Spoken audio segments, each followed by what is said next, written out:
وہ محنت کرتے تھے۔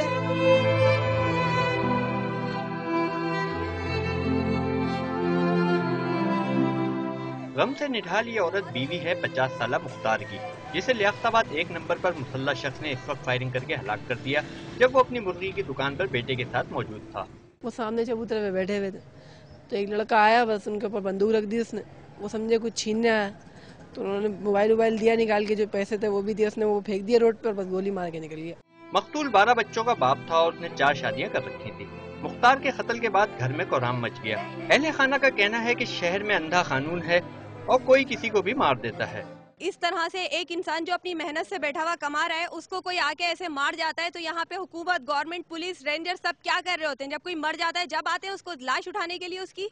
مختار کے قتل سے ایک ہی وقت میں 3 خواتین بیوہ اور 12 بچے یتیم ہو گئے۔ یہ صرف ایک گھر کی کہانی نہیں بلکہ گھر گھر کی کہانی بنتی جا رہی ہے۔